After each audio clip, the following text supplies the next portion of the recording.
전능하신 하나님의 능력이 오늘 이 자리에 있는 모든 이들과 함께하기를 소망합니다. 하나님의 보호하심이 우리를 지킬 것입니다. 그 약속을 믿고 세상이 아무리 시끄러워도 흔들리지 않게 되시길 간절히 바랍니다. 목회자 협의회를 잘 다녀왔습니다. 목회자 협의회에서 그런데 사건 사고가 있었다는 것 아마 들으신 분들은 좀 아실 겁니다. 많은 목사님들이 여러분들과 만나다 보니까 그 중에 한 분이 코로나에 걸리셨고, 제가 하필이면 그 코로나에 걸리신 분과 밥도 먹고 잠도 자고 아주 그냥 밀접 접촉 중에 이렇게 밀접 접촉이 없을 정도로 가까이 있었습니다. 밤새도록 이야기도 하고 목회에 대해서 이야기를 하면서, 게다가 토론 주제부터 시작해가지고 모든 것들을 다 함께 했습니다. 마스크 벗고 같이 생활을 했었던 그 순간들이 보통 사람들이 보기에는 이제 큰일 났다, 100% 코로나다 싶은데 하나님이 지키신 것 같습니다. 같이 계셨던 분들도 코로나를 걸리셨어요. 그런데 어떻게 된 게 저희 교회 사정이 너무 딱하다고 생각하신 건지 하나님이 저희 교회에 문제 일으키지 않게 하시려고 제가 오늘도 가서 검사를 다 받고 왔습니다. 행여나는 마음에. 그리고 지금 설교도 이렇게 마스크를 다 쓰고 하고 있는데 음성 확인서까지 제가 받아서 왔습니다. 하나님께서 저희를 지키실 것입니다. 그러니까 아무리 코로나가 많아도요, 하나님의 일 열심히 하고 반드시 이 사람 필요하다 싶으면요, 하나님이 알아서 지켜주십니다. 제가 가가지고 여러 목사님들한테 각 교회 소식들을 들었습니다. 알게 모르게 많은 분들이 코로나로 인해서 어려움을 당하는 교회가 많더라고요. 그런데 저희 교회가 그 중에 제일 적게 코로나에 걸렸어요. 하나님이 이 어려운 교회 알아서 지키고 계십니다. 우리 함께 믿으면서 오늘도 우리의 주님께서 주시는 그 믿음의 방향대로 걷게 되시길 예수님의 이름으로 축원드립니다. 오늘 우리는 잠깐 이야기를 거슬러 올라가서 가버나움의 사역이 있기 전 예수님께서 그 가버나움에 토대를 두었던 제자들을 부르시는 이야기, 그 이야기를 잠깐 돌아가서 살펴보려고 합니다. 요한복음 1장 28절로부터 51절에 있는 말씀이 오늘의 본문인데요. 오늘 제가 사정이 있는 만큼 최대한 짧게 끊어보려고 애를 쓰는데요, 본문이 길어요. 기도 많이 해주시기 바랍니다. 자, 함께 오늘 책을 펼쳐보시고 말씀 나누기 전에 제자 양성을 위한 사역 비결이라는 주제를 가지고 함께 살펴볼 텐데, 먼저 디모데후서 4장 2절에 있는 말씀을 우리 마음에 두고 우리가 어떤 삶을 살아야 될지 함께 좀 결심해 보겠습니다. 함께 읽어볼까요? 시작. 너는 말씀을 전파하라. 때를 얻든지 못 얻든지 항상 힘쓰라. 범사의 오래 참음과 가르침으로 경책하며 경계하며 권하라. 하나님께서는 우리에게 분명한 사명을 주셨습니다. 지금은 성전 수고를 해야 될 때니까, 그러니까 복음 전파 안 해도 될까요? 지금은 코로나니까 복음 전파 안 해도 될까요? 도리어 더 열심히 해야 됩니다. 교회로서의 정체성을 분명하게 지키기 위해 우리는 때를 얻든지 못 얻든지 항상 힘써야 할 것입니다. 거기에는 오래 참음이 필요합니다. 그래서 잘 가르치면서 주변 사람들을 권하여 주님의 뜻대로 돌아올 수 있도록 경책하기도 하고 경계하기도 하는 일들이 오늘 우리의 삶에 필요합니다. 에베소서 2장도 우리한테 말하기를 우리는 주님의 선하신 일을 위하여 지으심을 받은 사람이다. 선교를 위해서 지으심을 받았다는 거예요. 우리의 정체성 자체가 선하신 일을 위하여 세움을 받은 것이니 그 일을 수행하지 않는다면 안타깝게도 하나님께서 만드신 목적대로 활용할 수 없게 된 것입니다. 정말 안타까운 일이죠. 집에서 여러분들이 아무리 좋은 것이 있다 할지라도 그게 본래의 목적을 상실하게 된다면 어떻게 될까요? 아주 예쁜 그릇이 있어요. 정말 예쁘고 비싼 건데 거기다 물을 담으면 줄줄줄 새요. 그럼 어떻게 해야 돼요? 버려야 돼요. 원래의 목적과 원래의 방법을 제대로 활용하지 못하게 하는 것은 안타깝게도 쓸데없어 소금처럼, 맛있는 소금처럼 버려질 수밖에 없게 되는 것입니다. 오늘 우리가 우리의 교회를 지키기 위한 가장 중요한 길로 생각해야 될 것이 바로 선교라는 것. 그래서 우리가 성전 수호에 대한 성토 집회를 하면서도 선교를 해야 된다는 것 꼭 기억하게 되시길 예수님의 이름으로 축원드립니다. 그럼 오늘 본문으로 들어가서 예수님께서는 그 선교를 어떻게 하셨는지, 그리고 특별히 제자 양성을 하실 때 어떠한 방식으로 제자 양성을 하시며 선교를 하셨는지 함께 살펴보고자 하는데요. 여러분들한테 먼저 묻고 싶은 것이 있습니다. 여러분들은 선교가 뭐라고 생각하십니까? 단순히 선교를 예수님이 오시니까 예수님 맞을 준비하세요 라는 것으로 이야기하셨다면 반만 맞추셨습니다.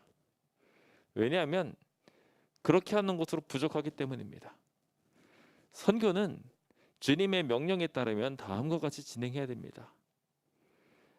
주님께서는 승천하시면서 제자들에게 말씀하시기를 제자를 삼으라고 말씀하셨어요.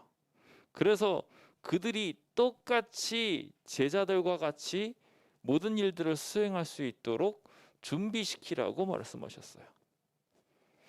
그러므로 선교가 제대로 되려면 어떻게 되는 거냐면 그 사람이 여기 와서 침례받으면 끝이 아니라 그 침례받은 사람이 다른 사람을 선교하기 시작해야지 끝이에요. 근데 안타깝게도 많은 교회들이 사람을 선교해서 교회에다가 데려다 놨으면 끝이라고 생각해요. 그러다 보니까 덜 자란 신앙인들이 대부분인 경우가 참 많아요.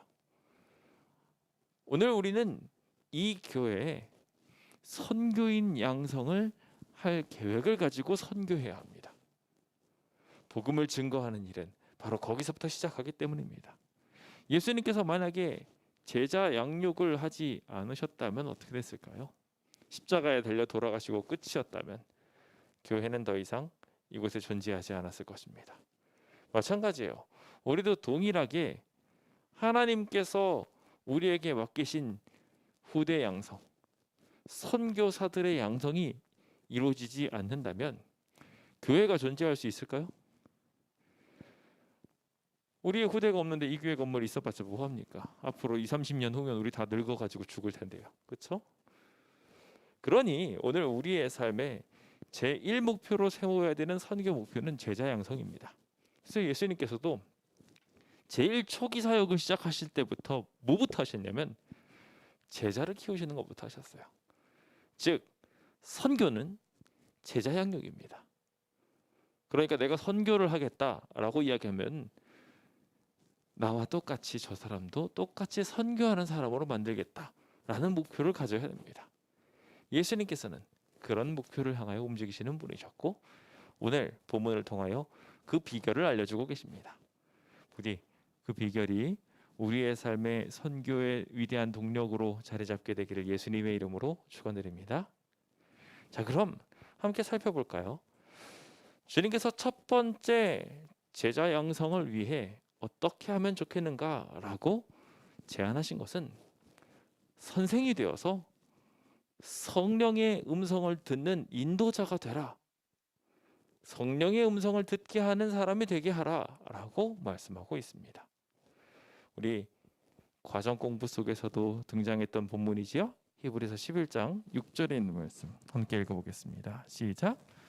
믿음이 없이는 하나님을 기쁘시게 하지 못하나니 하나님께 나아가는 자는 반드시 그가 계신 것과 또한 그가 자기를 찾는 자에게 상 주시는 이심을 믿어야 할지니라. 기억하십시오. 우리는 다른 이들에게 진정한 믿음을 증거해서 그들의 마음속에 하나님이 계신 것 그리고 하나님이 상 주시는 분이라는 것을 알려주는 성령의 음성을 듣게 하는 사람이 되어야 합니다. 그 목표를 향하여 함께 힘차게 걸어봅시다. 자, 요한복음 1장입니다. 요한복음 1장 28절에 보시면 요한이 첫 번째 전도자로서 등장합니다. 요한은 그가 침례를 베풀었던 장소 베다니에서 열심히 선교하고 있었습니다. 이곳은 요단을 건너는 장소에서 멀지 않은 곳이었으며 여리고 성이 멀지 않은 곳에 보이는 곳이었습니다. 주님의 위대한 구원과 그리고 위대한 승리의 장소가 바로 이곳에 있었었죠.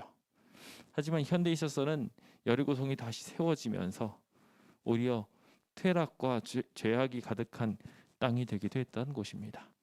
그곳에서 승리의 장소로 나아가 그 광야에서 지내며 침례를 베푸는, 즉 도심에서 그렇게 멀리 떨어지지 않은 곳에서 영적으로 충만한 위치에서 그는 복음을 증거했던 것이죠.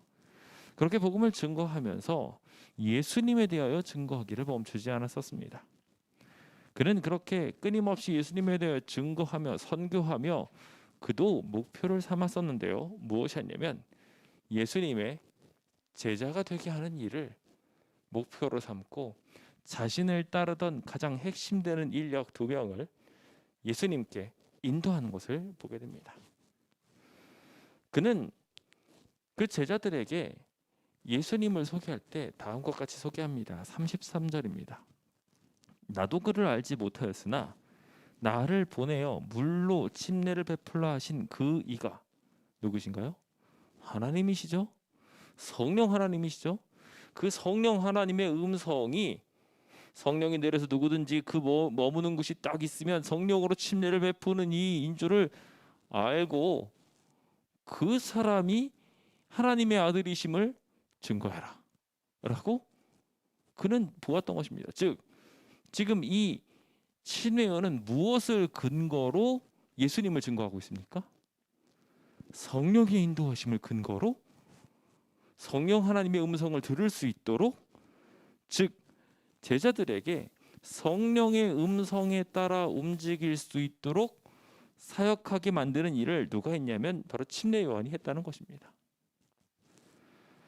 세상에 많은 사람들이 선한 일을 몰라서 안 하는 걸까요? 아는데 안 하는 걸까요? 알아요. 하나님을 모른다고 해가지고 저 사람들이 양심이 없는 게 아니에요. 다 성령 하나님의 음성이 그 안에 자리 잡고 있습니다. 여기 예수님께서 침례를 받았을 때도 수많은 사람들이 같이 그곳에 있었습니다. 그 음성을 듣기도 했고요. 그런데 알아듣는 이는 지극히 적었어요. 그것을 밝히 일러 전해주는 사람, 그 사람이 바로 우리가 되어야 되는 거예요. 그래서 주변 사람들한테 마찬가지로 성령의 음성을 들을 수 있도록 만들어주는 것, 그것이 우리가 해야 될 일인 것입니다.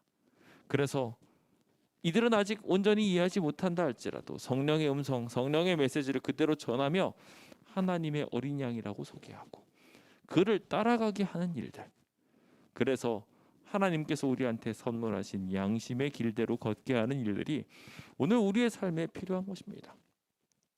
참 재밌는 것은요, 저 어린 양을 향해서 쫓아가라고 이야기할 때 제자들이 이해를 했느냐? 이해 못했어요. 여기 침례 받으시는 분들한테요, 우리 교리들 다 이해했냐? 라고 물어보면요, 이해했다라고 침례 받으신 분들 별로 없어요. 거의 대부분 성령의 이끌리심을 통해서 침례를 받게 됩니다. 정말 아무것도 몰라도 침례 받으시는 분들 많으세요. 그런 걸 볼 때 우리가 정말 선교할 때 중요도 있게 전달해야 되는 것은 성령 하나님이라는 것을 알게 됩니다. 성령의 음성을 듣게 하고 성령의 이끌리심대로 움직이게 하는 것이 우리가 가져야 될 첫 번째 목표입니다. 선교 잘하려면요, 그거 하나만 있으면 돼요. 제가 알고 있는 어떤 집사님은요, 앞뒤 문맥이 안 맞고요, 내용도 정 다르고요, 심지어 우리 교단 교리와도 전혀 달라 보이는 이상한 내용을 가르치시는 집사님 한 분 계십니다. 그런데요, 정말 침례를 잘 주세요. 그 집사님 중에 한 분은 그렇게 막 열정적으로 하면서 앞에다 막 침까지 튀면서 얼마나 열심히 가르치시는 분이신지 그 이야기를 듣고서 제가 그분이 이렇게 열심히 가르치는구나 보고서 제가 감동을 받았던 적이 있어요. 그분이 말주변이 좋아서도 아니었어요. 듣고 있으면 왜 저렇게 말씀하시나 하면서 제가 때로는 뜯어 말리고 싶은 생각이 들 때도 있어요. 그런데요, 그분의 인도를 받아서 침례를 받으시는 분들을 다 들어보면 이야기를 들을 때는 무슨 말인지 하나도 모르겠는데 결과적으로 침례를 받아야 되겠다라는 결심을 갖게 되더라는 거예요. 화려한 언변으로 설득을 시키는 것보다 훨씬 더 강력한 성령의 역사하심이 그곳에 있었습니다. 어쩌면 우리에게도 그런 것이 더 필요한지 몰라요. 지금 침례 요한은 성령의 인도하심에 따라 제자들한테 말하기를 하나님의 어린 양이라고 말했어요. 이 이야기는 앞으로 십자가에 달려 돌아가실 때나 이해될 만한 이야기예요. 진도가 한참 앞으로 나간 이야기죠. 그런데 그 이야기를 하고 제자들은요, 성령의 이끌리심을 받았어요. 시대의 소망 138페이지 보면은요, 여기 요한과 안드레를 딱 보내게 되었을 때 그들에 대해서 어떻게 표현하고 있냐면, 항거할 수 없는 충동에 움직여서 예수를 따라갔다라고 표현하고 있어요. 침례 요한이 화려한 언변으로 소개해서가 아니라 성령의 이끌리심으로 나아갔다는 것입니다. 오늘 우리에게도 그와 같은 기적이 있었으면 좋겠습니다. 예수님과 함께 있었을 때도 어땠을까요? 그날 함께 예수님과 함께 있었을 때에도 영감의 말씀은 분명하게 말합니다. 주변 사람들과 같이 불신의 정신이 가득했다면 이 역사 일어나지 않았을 거예요. 제자가 되지 못했을 거예요. 그런데 그들이 제자가 되는 것은요, 마찬가지로 그들은 침례 요한이 전도할 때에 성령의 부르심에 반응하였다. 뭐라고요? 성령의 부르심에 반응했다고요. 오늘 우리는 성령의 사람이 되어야 합니다. 다른 어떠한 능력보다도 가장 강력한 하나님의 능력을 품은 사람들, 우리가 그 성령의 능력을 성령 하나님의 인도대로 잘 활용하게만 된다면 정말 말 그대로 엉뚱한 일을 하고 있어도 하나님께 나아가는 사람들, 무수하게 생겨나게 될 것입니다.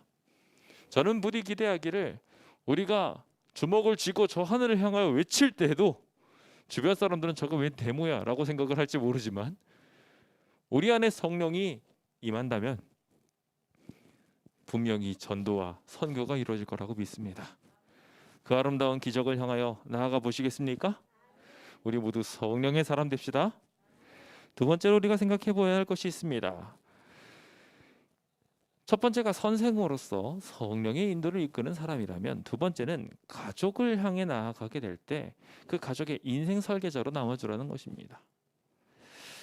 자, 실제로 요한복음 1장 40절을 보시면은요, 이제 선교를 진행하게 될 때 제일 처음 누구에게 다가갑니까? 네, 너무 확실합니다. 자, 요한과 안드레 모두 다 자기 형제에게로 갑니다. 요한은 야고보를 데리고 오고요. 여기 성경에서는 이제 안드레 얘기만 나오죠. 솔직히 안드레는요, 별반 내세울 만한 인물이 아닙니다.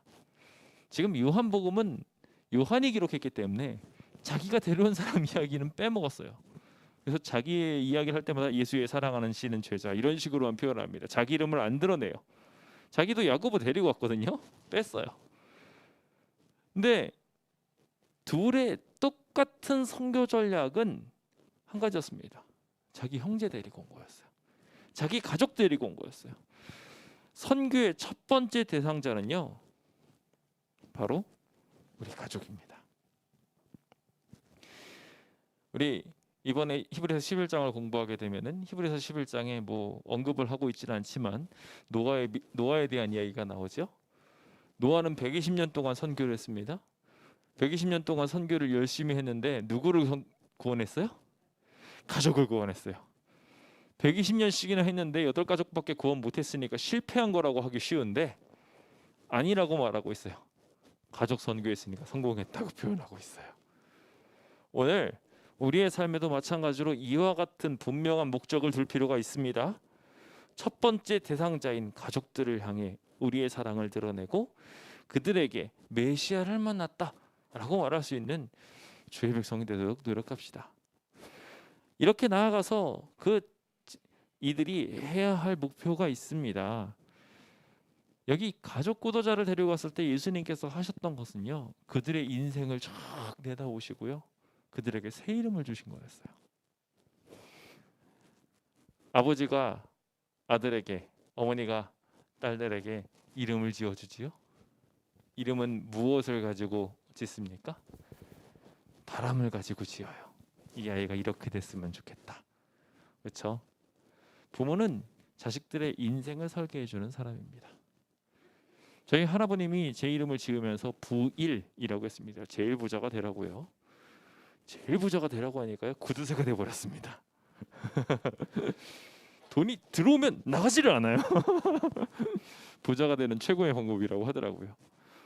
제가 그래서 그 뜻을 바꾸지 않으면 안 되겠다는 생각이 들었습니다. 하나님 안에서 최고의 부자가 되어야지라는 목표를 가지게 되었죠. 인생의 방향을 설정짓는 것은 사실 부모이고 가족들입니다. 부모의 모습을 보고 어머니의 모습을 보고 우리는 그 모습의 발자취를 따라가요. 그러니까 우리의 자녀가 구원을 받느냐 못 받느냐에 대한 가장 큰 역할을 하는 사람 누구다? 부모예요. 부모가 어떠한 인생을 설계해 주느냐에 따라서 자녀는 사느냐 못 사느냐가 결정이 납니다. 동시에 자녀는 부모를 보고서 꾸준히 그 부모의 신앙을 따라가려고 애를 써야 합니다. 저도 저희 아버님의 신앙이 없었으면 언제 어떻게 흔들렸을지 몰라요. 저희 아버님이 보이시는 신앙을 보고 저는 그것을 배워서 지금 이 자리에 이렇게 서 있습니다. 오늘 이 자리에 계신 모든 분들에게 그 아름다운 기적이 일어나게 됐으면 좋겠습니다. 절대로 늦지 않았습니다. 아무리 늦었다고 생각해도 그때가 가장 빠른 시기입니다. 하나님께서 이룩하실 수 있는 놀라운 기적을 꼭 경험하셔서 예수님께서 제자들을 향하여 이름 보시고 너는 이제 게바라고 불러야 되겠다, 즉 베드로라고 불러야 되겠다라고 이야기하며 그의 성품, 생애 역사, 성질, 인정 많고 야망과 자만심도 많고 이런 모든 것들을 다 통틀으셔가지고 인생을 다 설계해 주셨던 것처럼 오늘 우리에게도 그와 같은 아름다운 인생 설계가 꼭 있게 되기를 예수님의 이름으로 축원드립니다. 자, 그렇다면 우리가 첫 번째가 성령을 통해 가지고 이제 성령 하나님의 역사를 깨닫게 하는 승승이 되어야 한다는 것이 첫 번째 목표였고, 두 번째가 진정한 가족으로서 인생을 온전히 설계하고 이끌어주는 사람이 된다는 것이 두 번째 선교 방법이었다면, 세 번째는 이웃이입니다. 참된 이웃이 되어서 주변 사람들이 하나님의 말씀을 이해하지 못하고 있을 때 그 말씀의 해석자, 예언의 해석자로서 우리가 남을 필요가 있다는 것, 그 세 번째 이야기를 함께 살펴보려고 합니다. 자, 43절입니다. 이튿날이 되었습니다. 이제 갈릴리로 향하여 가려고 하십니다. 베다니에서 갈릴리로 이제 올라가려고 하실 때 그때 누구를 만나게 되느냐? 빌립을 만납니다. 빌립에 대하여 표현된 이야기를 보면 빌립은 이웃, 한 동네 사람 이웃이었다고 표현하고 있어요. 여기 빌립에 대한 표현이 뭐라고 표현되어 있다고요? 이웃이라고 표현되어 있다고요. 영감의 말씀에는 그렇게 표현되면서 참 재미있게도 두 번째 대상자들, 선교할 때 꼭 잊지 말아야 될 대상자들인 이웃들에 대하여 설명하고 있는 것을 보게 됩니다. 주님 그렇게 나아가시면서 빌립을 데리고 오면서 안드레와 베드로와 한 동네 벳세다 사람이었던 빌립을 선교했다고 기록하고 있습니다. 그렇죠? 네. 그래서 우리가 가족을 선교했으면 가족에서 범위를 넓혀서 우리의 친구요, 우리의 한 동네 사람들, 가까운 이웃들을 선교해야 된다는 것을 분명하게 방향성을 가지고 알려주십니다. 그래서 주님께서는 나가시는 과정 속에 그 빌립을 놓치지 않고 붙잡으셨어요. 또 하나의 중요한 키워드가 우리의 형제 이웃들은 우리의 가족들처럼 항상 옆에 사는 사람들이 아니에요. 그러니까 어떻게 되면 기회가 있을 때 붙잡고 그 사람 데리고 와야 돼요. 그래서 그 사람을 잡을 수 있을 때 놓치지 않게 될 수 있도록 꼭 움직이게 되었으면 좋겠습니다. 특별히 시대 소망 139페이지는요. 나를 쫓으라 라고 했을 때 빌립은 바로 그 명령에 순종했다고 말하고 있어요. 즉시로 따라왔고 즉시로 주님의 일꾼이 됐다고 말하고 있어요. 안 된다고 생각하지 마시고 우리도 믿음을 가지고 주변 사람들한테 사랑을 증거해 보게 되었으면 좋겠습니다. 그러면 주님께서 그를 즉시로 하나님의 일꾼으로 만들어 줄 거라는 생각이 듭니다. 제가 좀 재개발을 진행을 해가면서 하나님을 믿지 않는 사람을 많이 만납니다. 많이 만나는데 그분들한테 성전을 위해서 일해달라고 이야기하면요, 대가를 바랄 것 같고 또 막 뭐 하는 걸 요구한다거나 이렇게 할 것 같은데 의외로 그러지 않아요. 모르겠습니다. 시커먼 속내가 나중에 있을지는 모르겠습니다만 지금은 무보수로 그냥 거저 와가지고 이 성전 지키는데 그렇게 시간을 투자하고 열성적으로 도와주려고 애랬습니다. 심지어 헌금까지 내시는 분들도 있습니다. 오늘 우리에게 하나님께서는 이런 이웃들을 주십니다. 그 이웃들을 그냥 이 성전 수호하게 하는 데만 사용하고 단물만 쪽쪽 빼앗아먹고 우리의 단물은 나눠주지 않는다면 얼마나 큰 손해겠습니까? 우리 주변에 성전 수호를 하기 위해 서 있으면 주변 사람들이 와서 말을 겁니다. 물론 우리의 이익을 위해서 아무 말도 하지 않는 것이 나을 수도 있습니다만 하나님의 사랑을 증거할 수 있다면 그것도 기회겠죠. 우리가 그것들을 분명한 목표를 가지고 이웃들을 위해 선교하게 되었으면 좋겠습니다. 빌립은 그 선교를 받게 됐습니다. 선교를 받자마자 어떻게 된 줄 아십니까? 지금 예수님 어떻게 하신다고 하셨죠? 아까 전에 지도를 보시면 아시겠지만 저쪽 밑에 베세다에서 올라가가지고 갈릴리로 돌아가시려고 하셨어요. 그러니까 상당히 먼 여행을 하실 계획을 하고 계십니다.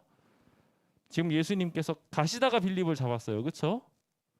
그러니까 예수님께서는 먼 여행을 떠나려고 하시는데 빌립은요 어떻게 했냐면 잠깐만요 했다는 거예요. 나다나엘을 찾아가지고요 자기의 친구인 나다나엘을 놓치지 않으려고 가가지고 말하기 시작합니다. 그가 왜 이 사람을 찾아가는 줄 아십니까? 그 이유가 있습니다. 딱 성경절에 보시면은 그는 모세가 율법에 기록했고 여러 선지자가 기록한 그 이라고 표현했어요. 그는 성경 말씀을 살피는 사람이었어요. 하나님의 말씀을 소망하는 사람이었고 여러 선지자가 기록했던 그 사람을 기다리는 사람이었어요. 우리 주변에 분명히 있다는 겁니다. 여기 빌립도요 예수님의 소망을 가지고 기도하고 있는 일을 알았어요. 그래서 나다나엘과 함께 기도도 했고요 같이 말씀도 보았어요. 그래서 잠깐만요 하고 멈춘 다음에 나다나엘이 어디 있을지 알았어요. 그래서 가가지고 무화과 나무 아래로 달려갔던 거죠. 그리고 거기에서 대담을 시작한 거예요. 선교를 시작한 거예요. 말씀에 갈급한 사람 분명히 우리 주변에 있습니다. 그들의 마음을 건드리기만 하면 올바른 진리로 이끌 수가 있습니다.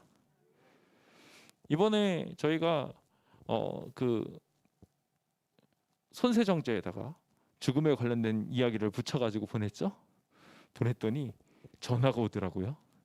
제가 한 3통화가 받았습니다. 제일 많이 받았어요. 3통화를 전화를 받았는데 그것 외에도 어쩌면 교회 전화로도 왔을지도 모릅니다. 제가 보니까 교회 전화로도 여러 통화가 적혀 있는데 제가 다시 거니까 전화를 안 받으시더라고요. 그런데 아무튼 저희 여러 사람들이 이쪽으로 전화하고 연락하고 그러면서 그들이 진리에 대해서 관심을 갖는 것을 보게 되었습니다. 정말 그러냐고 하면서 그렇다면 어떻게 되냐고 해서 제가 시위 도중에 나가가지고 통화를 하면서 그 사람에게 성경에 대해서 설명을 쭉 해주면서 더 자세한 것이 필요하다면은 여기를 참조하세요. 그래서 유튜브에서 제가 가르쳤던 거 그리고 여러 다른 곳에서도 가르치는 우리 재림교회 진리들을 링크를 달아가지고 전달해드렸어요. 잘 보겠노라고 하시더라고요. 하나님은요 분명하게 우리 주변에 갈급한 영혼들을 주십니다. 우리가 그 사람을 놓치지 않기만 한다면 기적이 일어날 것입니다. 하지만 중요한 것은요 그 사람들에게도 편견이 있을 수 있어요.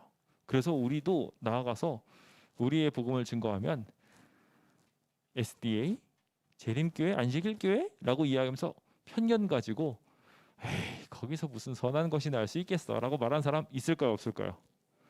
있어요. 그럴 때 그렇게 말할 때 우리는 믿음을 가지고 와서 한번 보세요. 와서 한번 보세요. 그렇게 말할 수 있게 되기를 예수님의 이름으로 축원드립니다. 주변에 실제로 재림교인들을 사귀어본 사람들, 그 사람들이 한결같이 하는 평가들이 있습니다. 이 사람들 진실한 신앙인들이구나. 이상한 사람들인 줄 알았는데 오히려 더 신실하게, 더 성결하게 살려고 하는 사람들이구나라는 것을 다 알겠다라고 이야기를 합니다. 여러분들의 삶을 보여주십시오. 예수님께서 그러셨던 것처럼 랍비여 어디 계십니까? 라고 이야기를 하니까 예수님도 어떻게 하셨어요? 아까 전에 똑같이 요한과 안드레에게 와 보라 라고 이야기하고 예수님께서 데리고 오셨어요. 우리의 삶으로 초청하고 예수님을 보여주고 사랑을 증거하는 일이 정말 멋진 비결이라는 것 꼭 기억하게 되셨으면 좋겠습니다. 사람들이 편견의 눈으로 하나님의 말씀을 보려고 할 때 우리가 가져야 될 되게 중요한 것이 있습니다. 말씀을 당장 해석해서 풀려고 하면요, 그 사람들은 분명하게 그 말씀을 올바른 눈으로 보지 않을 것입니다. 모세로부터 이야기하고 선지자 이야기 다 했습니다. 여기 분명히 빌립도요, 그렇죠? 그런데 그 이야기 했지만 나사렛이라는 이야기에서 탁 걸려가지고요, 분명히 나사렛에서 나사렛 사람이라 칭하리라 했지만 그 사람 알았어 몰랐어요? 이 나다나엘 몰랐어요. 몰랐고 오히려 나사렛에서 무슨 선한 것이 날 수 있느냐라고 이야기했던 거예요. 성경을 제대로 몰랐다는 거죠. 그거 갖고 논쟁하지 않았어요. 와보라고 이야기를 하는 거죠.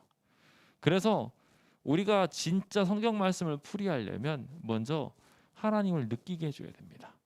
예수님께서 그 나다나엘을 만났을 때 어떻게 하십니까? 칭찬하세요. 이 사람은 정말 참으로 이스라엘 사람이다. 그의 마음을 사르르 녹였습니다. 대단한 논리로 설명하신 게 아니었어요. 예수님께서는 그를 칭찬하셨고 그를 인정해 주셨고 그가 한 모든 기도 사역에 대하여 주목하여 보았다라는 것에 대하여 분명하게 표현해 주었어요. 오늘 우리도 동일하게 말씀 선교를 하기 전에 먼저 주변 사람을 인정해주고 사랑해주고 아껴주는 일들이 필요합니다. 와가지고요, 그 사람이 와서 뭔가 작은 일 하나 할 때마다 참 잘했다고, 정말 수고했다고, 오늘 교회 오느라고 정말 수고 많았다고, 사랑한다고 칭찬해주고 아껴주고, 그러면요 그 사람이 한 작은 일을 보고 뭐라고 하는 줄 아십니까? 여기 나다나엘이 한 기도 모든 내용들을 아셨던 예수님의 이야기를 탁 듣고 나서 랍비여 당신은 하나님의 아들입니다 라고 바로 이야기했어요. 우리가 말씀을 전하는 일도 되게 중요하겠지만 먼저 그렇게 사랑을 증거해 보십시오. 그리고 나서 우리가 놓치지 말아야 될 것이 있습니다. 우리는 본래 뭘 전하려고 했어요? 말씀을 전하려고 했어요. 그러니까 여기 당신이 하나님의 아들이라고 인정했잖아요. 그걸로 인정한 걸로 예수님 끝날 수 있었습니다. 근데 끝나지 않으셨어요. 칭찬은 도구이고 봉사도 선교도 나눔도 다 선교의 도구에 불과합니다. 실제적인 목표는 예수 그리스도께서 이룩하신 일을 실제적으로 보여주는 일입니다. 그래서 내가 너를 무화과 나무 아래에서 보았다 함으로 믿느냐? 이보다 더 큰 일을 보리라 하고 예수님께서는 분명하게 짚으셨어요. 그가 열심히 말씀을 보고 열심히 예언을 연구했던 것에 대한 진정한 해석을 예수님께서는 보여주시려고 하셨다는 것입니다.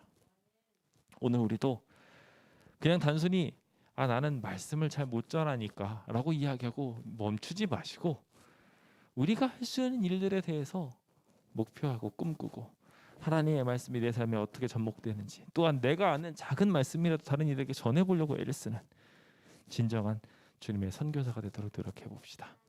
그게 바로 선교 아닐까요?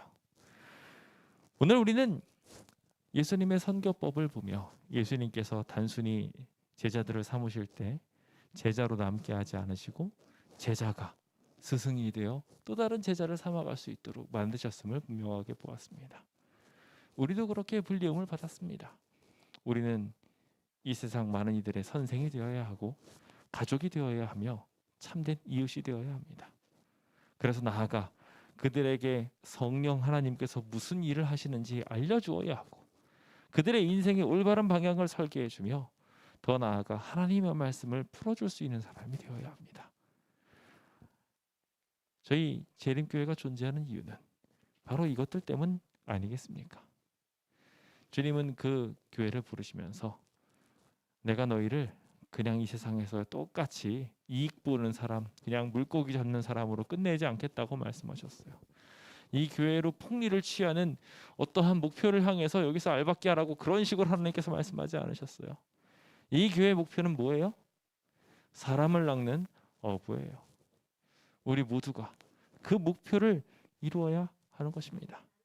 성전 수호는 교회의 사명입니다. 선교 자체가 최선의 성전 수호인 것입니다.